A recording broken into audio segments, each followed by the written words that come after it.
हाँ जी, तो आज लेके आए हैं आपके लिए फिजिक्स का बोलते हैं कि सबसे टफेस्ट चैप्टर है, जिसका नाम है सिस्टम ऑफ पार्टिकल्स, या फिर आप लोग उसे जानते हैं रोटेशनल मोशन के नाम से। तो सर ये रोटेशन मोशन है क्या? तो हम क्या करते हैं कि सबसे पहले इसको काइनेमेटिक्स के साथ लिंक कर लेते हैं, ताकि आपका इसके साथ काइनेमेटिक्स के साथ लिंक बना रहे। अगर हम बोलते हैं कि सर ये टफेस्ट चैप्टर है, तो मेरी तरफ से भी मानते हैं कि हाँ सर ये टफेस्ट चैप्टर है। किस लिए? क्योंकि यहाँ पर जो सब कुछ आप लोग पढ़ के आए हो वो सब कुछ लगने वाला है, जैसे कि sir kinematics, Newton's law of motion, circular motion, work power energy का ब्रह्मास्त्र हमारा, वो सब चीजें यहाँ पर अप्लाई होने वाली हैं टोटली, और सबको एक साथ लगाना है, ठीक है ना। तो इसीलिए ये जो चैप्टर है थोड़ा सा अजीब सा बन जाता है, लेकिन हम क्या करेंगे, एक एक स्टेप करके इसको करना शुरू करते हैं। सिस्टम ऑफ पार्टिकल्स, या फिर हम सबसे पहले देखो एक चीज में डिफरेंस करेंगे। First one is particle and the second one is rigid body, जिसको हम सिस्टम ऑफ पार्टिकल्स बोलेंगे, ठीक है ना। देखो नाम में ही है सिस्टम ऑफ पार्टिकल्स, मींस बहुत सारे पार्टिकल्स हैं, ठीक है ना। अगर आप पार्टिकल ले रहे हो, या फिर मैं इसको यह बोल सकता हूं क्या, पॉइंट मास, और एक को हम बोल सकते हैं बॉडी, ठीक है ना। तो पॉइंट मास और बॉडी के बीच में भी यहां पर गेम खेली जा सकती है। तो सबसे पहले अगर हम बात करें पॉइंट मास की, तो पॉइंट मास क्या होता है? पॉइंट मास वो पॉइंट होता है जो अपने डायमेंशन से भी बिल्कुल, जो मतलब मींस उसका जो डायमेंशन है, उसकी जो भी आप लेंथ्स वगैरह ले रहे हो उससे बहुत कम हो। जैसे कि देखो अब मेरे पास पॉइंट मास किसको मानूंगा मैं, जैसे कि सुनो, अगर मैं आपके लिए बोलूं स्टार, अगर आप यहां से स्टार को देखते हो, अगर आप यहां से देखते हो तो आपको कैसा दिखता है? बहुत बड़ी बॉडी दिखती है या फिर पॉइंट मास दिखता है? पॉइंट मास दिखता है। क्यों? क्योंकि उसका डिस्टेंस उसके साइज से बहुत ही ज्यादा है। मतलब उसका साइज जो है, उसका अगर डायमीटर ले लो या रेडियस ले लो, लेकिन जो हम डिस्टेंस ले रहे हैं वो बहुत ज्यादा है, जिसकी वजह से वो बहुत दूरी पे मेरे को पॉइंट मास की तरह अपीयर होता है, ठीक है ना। अगर हम देखें मून को यहां से, ठीक है, मून का साइज स्टार से कुछ ज्यादा बड़ा तो है नहीं, उससे कम ही होगा, लेकिन हमें बड़ा दिखता है। क्यों? क्योंकि उसका जो डिस्टेंस है वो कंपेरेबल है उसके साइज से। वो लगभग उतना ही है, लगभग उतना ही है सर, डिस्टेंस भी और उसका साइज भी। तो लगभग हम बोलते हैं कि हाँ सर ये इसको आप पॉइंट मास नहीं मान सकते, उसको पॉइंट मास नहीं मान पाओगे, है ना। अच्छा एक और चीज देखो, अगर मैं आपको कहूं कि मैं आपको इसको लिंक करके दे रहा हूं, किससे? काइनामेटिक्स से। आप काइनामेटिक्स की बात करो और यहां पर रोटेशन की बात करो। अगर मैं बात करूं काइनामेटिक्स की, तो काइनामेटिक्स में आप लोग लिखते थे F is equal to ma, F is equal to ma लिखते थे। अब हम पहले इस पे थोड़ा सा काम कर लेते हैं, F is equal to ma पे। हम F is equal to ma क्यों लिखते थे? आपको फोर्स यानी कि एनर्जी, आपको एनर्जी लगानी पड़ेगी ना किसी भी चीज को मूव करवाने के लिए, किसी भी चीज को मूव कराने के लिए, है ना। तो वो मूव कराने में हमें एनर्जी क्यों लगानी पड़ती है? अगर मैं आपसे बोलूं कि मुझे एनर्जी लगानी पड़ती है किसी भी चीज को मूव करने के लिए, तो मैं क्यों लगानी पड़ती है मुझे वो एनर्जी? क्योंकि इनर्शिया की वजह से। हमने न्यूटन्स का फर्स्ट लॉ पढ़ा था, लॉ ऑफ इनर्शिया। उसमें इनर्शिया 3 टाइप के भी पढ़े थे हमने। कौन कौन सा? Inertia of rest, inertia of motion, inertia of direction. Means अगर आपको डायरेक्शन भी चेंज करनी है, तो अब इस वाले केस में मैं कौन सा लगा रहा हूं? इनर्शिया ऑफ मोशन या इनर्शिया ऑफ रेस्ट ले लो, दोनों की बात सेम है। भाई चल रहा है तो रोकना है, रोकना है तो चल रहा है।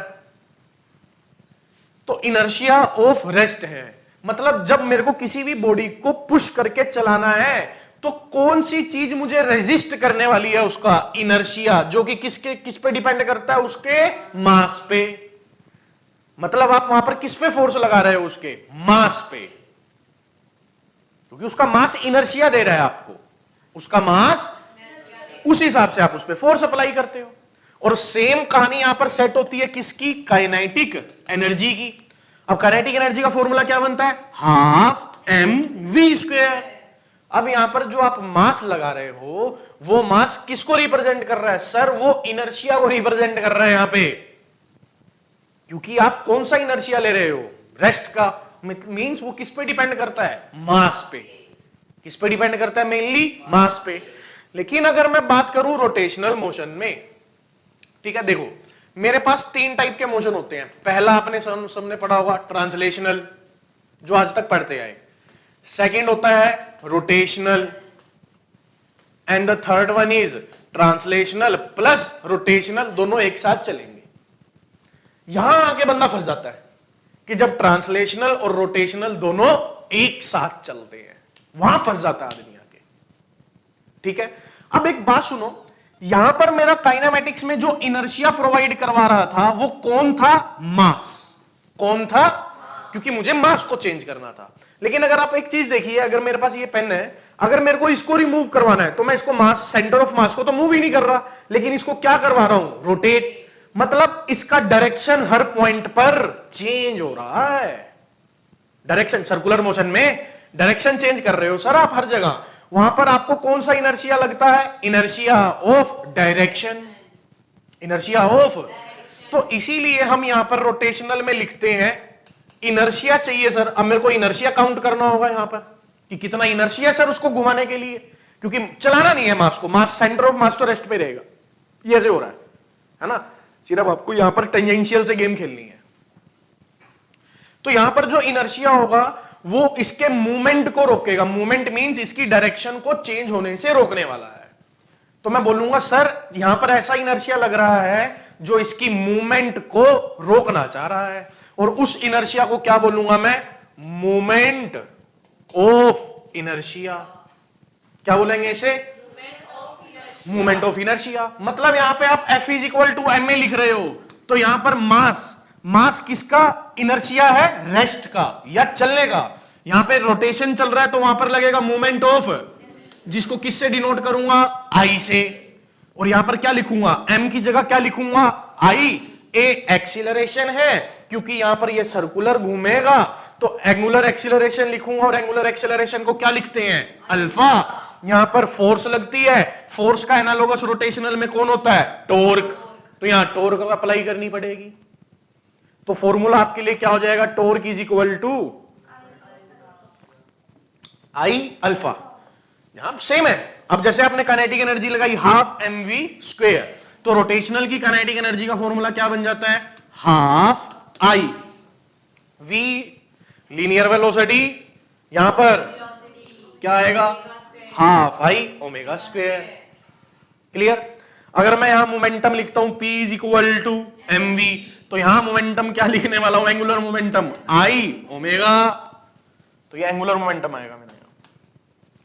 तो इन्हीं फॉर्मूलों से आपको डील करना है भाई, कुछ खास नहीं करने वाले हम यहां पे।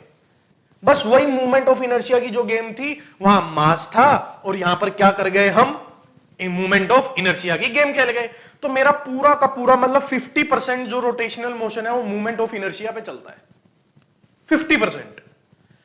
तो हमारा सबसे पहले काम क्या होने वाला है यहां पर? किस चीज को कैलकुलेट करना है मुझे? Movement of inertia. तो आइए, तो हम सबसे पहले लेके चलते हैं सर मूवमेंट ऑफ इनर्शिया के बारे में, कि सर मूवमेंट ऑफ इनर्शिया क्या होता है। ठीक है, तो सबसे पहले मैं यहां लिखूंगा थ्योरी में, डेफिनेशन कुछ भी हो सकती है, मैं डेफिनेशन नहीं खेल रहा। Movement of inertia is analogous to mass. Mass से इसको आप चेंज कर सकते हो, है ना। अब बारी आती है कि movement of inertia is dependent on, is dependent upon, किस किस चीज पर यह डिपेंड करता है। ठीक है ना। सबसे पहले देखिए, सबसे पहले ये डिपेंड करेगा मास डिस्ट्रीब्यूशन पे। किस पे डिपेंड करेगा? Mass distribution. Second, axis of rotation. किस पर? एक्सिस ऑफ रोटेशन पे। ये दो चीजें आपको बहुत अच्छे से आनी चाहिए कि movement of inertia is dependent on mass distribution and the second is movement of inertia is dependent on axis of rotation. Sir mass distribution भी नहीं समझ आया, ये भी नहीं समझ आया, तो इसको चलो डिटेल में करते हैं थोड़ा सा। सबसे पहले हम देखते हैं एक्सिस ऑफ रोटेशन। तो एक्सिस ऑफ रोटेशन के लिए हम क्या करते हैं, सिंपल सा ये ले लेते हैं। चलो ये देखिए, दिख रहा है। अब देखो इसको मुझे घुमाना है, ये देखो ये मेरा अभी ये जो एक्सिस है ये एक्सिस ऑफ रोटेशन बनेगा, और मैं इसको इस तरीके से घुमा रहा हूं, ठीक है ना, इस एक्सिस पे घुमा रहा हूं, इसको इस एक्सिस पे घुमा रहा हूं। एक ये वाली बनती है।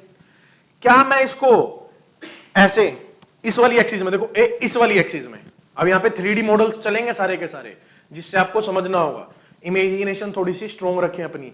ये हो गया, तो इसको ऐसे घुमा रहा हूं, ठीक है। एक क्या पता वो एक्सिस यहां से पास कर रही हो, ऐसे घुमा रहा हूं। क्या पता वो एक्सिस यहां से जा रही हो, यहां से जा रही हो, ऐसे जा रही हो, ऐसे घुमा रहा हूं। तो वो एक्सिस पे बात होती है कि कौन से एक्सिस पे आप घुमाना चाहोगे। अगर मैं आपको भी बोलूं सर कि आपको एक तो इस एक्सिस पे घुमाना है और एक इस एक्सिस पे घुमाना है, तो किस पे आसान रहेगा घुमाना? देखो इस एक्सिस पे घुमाना मेरे को डिफिकल्ट हो रहा है, एक गिरेगा। लेकिन हाँ सेंटर वाले में मेरे को इतनी खास प्रॉब्लम नहीं है। मींस सर इन दोनों का मूवमेंट ऑफ इनर्शिया अलग अलग है, चेंज है मूवमेंट ऑफ इनर्शिया, दोनों डिफरेंट टाइप के मूवमेंट ऑफ इनर्शिया आ रहे हैं। और मुझे हर एक एक्सिस का मूवमेंट ऑफ इनर्शिया चाहिए, क्योंकि मूवमेंट ऑफ इनर्शिया आ गया फिर तो रह क्या गया, torque is equal to I alpha. सारे फॉर्मूले आप जानते हो, काइनेटिक एनर्जी निकलवा लो, टॉर्क निकलवा लो, एंगुलर मोमेंटम निकलवा लो, जो कहोगे वो आएगा। सारी कहानी किसकी है? आई की। आई आएगा, या तो आप आई किस पे डिपेंड करता है? अब मास डिस्ट्रीब्यूशन पे, and the second is rotation, कि आप किस एक्सिस पे उसको घुमाना चाह रहे हो। एक्सिस क्या है आपकी घुमाने की। डन, चल सकते हैं आगे। अच्छा हम इस पे काम करते हैं, इन दोनों पे अभी बहुत काम करना है हमने। पहले थोड़ा थ्योरी ले लेते हैं कि movement of inertia is not a vector quantity. ये वेक्टर क्वांटिटी नहीं है। कैसी क्वांटिटी है ये? Tensor. Movement of inertia is a tensor quantity, ठीक है, does not obey vector law. अच्छा सुनो, ना ये वेक्टर क्वांटिटी है ना ही स्केलर, उसी को तो बोलेंगे क्या? टेंसर। कि ना ये वेक्टर फॉलो करता है और ना ही ढंग से स्केलर को फॉलो करता है। डन। अब हम बात कर लेते हैं पहले मास डिस्ट्रीब्यूशन और एक्सिस ऑफ रोटेशन की, ठीक है। अब सुनो, तो सबसे पहले मैं आपको कैलकुलेट करके दिखाता हूं movement of inertia of point object. Movement of inertia of point object, कि पॉइंट ऑब्जेक्ट का मूवमेंट ऑफ इनर्शिया क्या आने वाला है, ठीक है। तो हम क्या करते हैं,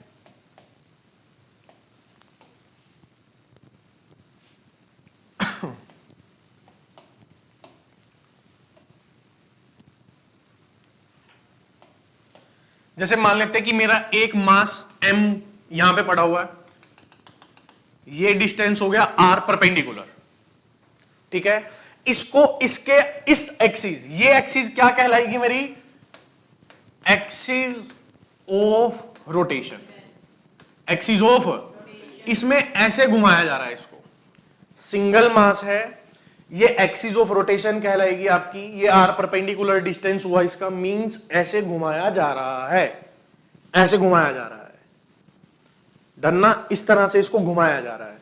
तो इसका मूवमेंट ऑफ इनर्शिया क्या आएगा? क्योंकि जब तक आप मूवमेंट ऑफ इनर्शिया कैलकुलेट नहीं करोगे, टॉर्क निकालना डिफिकल्ट है।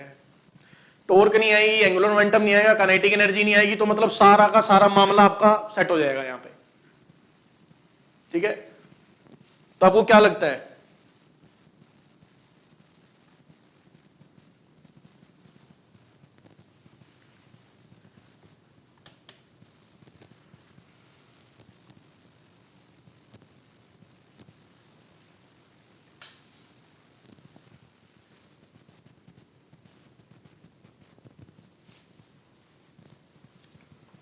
देखिए इधर, तो movement of inertia, movement of inertia को किससे डिनोट करने वाला हूं मैं? आई से। किससे डिनोट कर रहा हूं? आ जाइए यार, आई से डिनोट कर रहा हूं। और आई का फॉर्मूला होता है mr स्क्वेयर।